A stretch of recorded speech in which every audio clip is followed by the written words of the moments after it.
So there's a saying that goes around that a lot of young people use it, saying, "I'm him, I'm him." And the first time I heard somebody say it was I was watching my Lakers, and Austin Reeves said it against Memphis last year in the playoffs, and it was hysterical. And I had never heard it before, but then I realized that OBJ, uh, has been saying it for about a year or two, and well, since he was with the Rams, and other people are saying it too. It either means that they just did something really great, or they're about to do something really great. But I took that a step further, and I thought, I'm just hanging out in Godland, and when I talk to God, and I say, I'm just going to be an expression of you, of my interpretation of what I think that you would respond like. He goes, man, that's cool. That's the greatest thing. That's what I want people to do, is have an expression. And he is living inside of each and every person. But he's also outside too. But this is his game. So there's nothing that you could come up with, no fear or doubt or anything that you think is going to attack you or kill you, that is laughable. But when you've got the Creator, when you have this awareness, because the armor of God is about awareness. It's just about being aware that the all powerful God, you are a son of or a daughter of this all powerful being. All of nature was put here to support you, but we are the children of God. And so I think I'm thinking about I'm him, and I'm thinking, he says, well, so what he was doing, what I was, he said, he was taking that person and going so many different layers and layers deep in compassion. And I said, wow, you're really cool. And he says, well, he says, as you get to know me and everything, as you develop this relationship, as you're imitating, you're actually just being God the Father, which you're a child of anyway. It comes natural. And but you're unique. But as I'm doing that, he's saying, as you get to know me, you will automatically get to know yourself, because you can't have one without the other. You're connected. We're connected to each other. That's exactly. So, and he loves everybody, no matter what they're pretending to be or what they're pretending to believe, or they're eventually all going to come back to him. All will come back to him, because you're giving the source, and now you're not taking credit for the source. You're giving. I mean, no. I mean, I was thinking of this guy who was saying how I changed his life, and I did something, blah blah blah.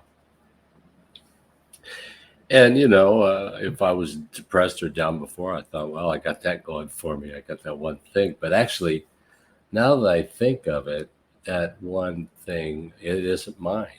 If it was something that was good that came out, it was God the Father popping out anyway.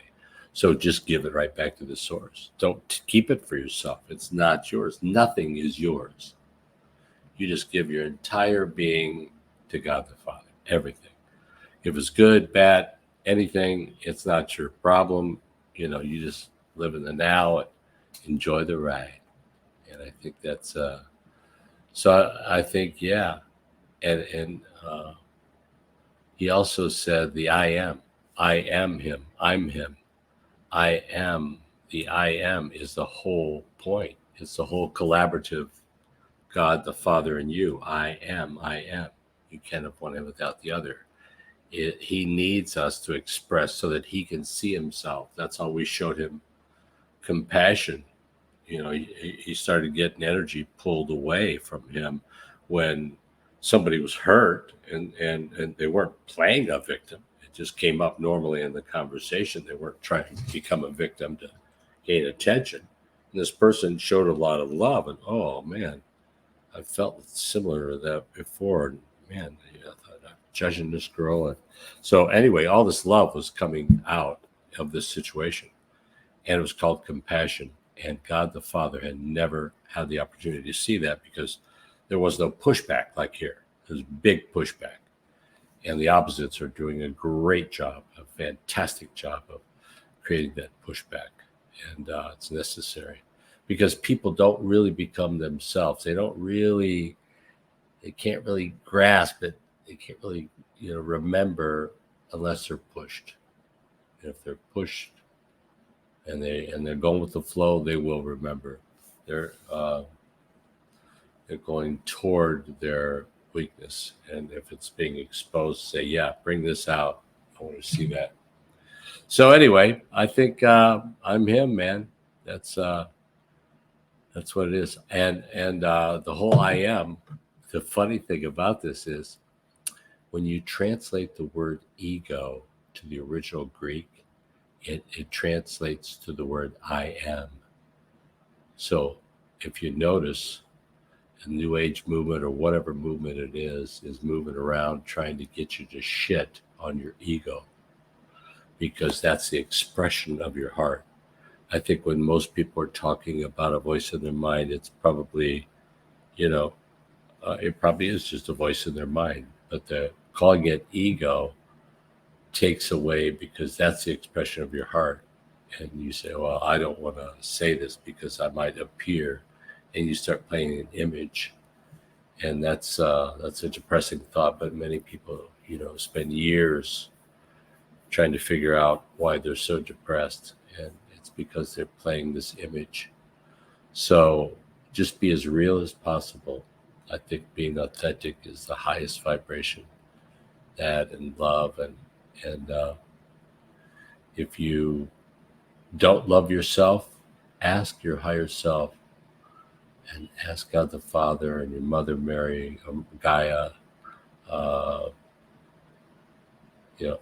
ask Jesus if you invited him in to show you how they love you 100% and how you can see this. And you learn it from them and nothing outside. It has to come from inside you. And then that will change your whole idea of who you think you are.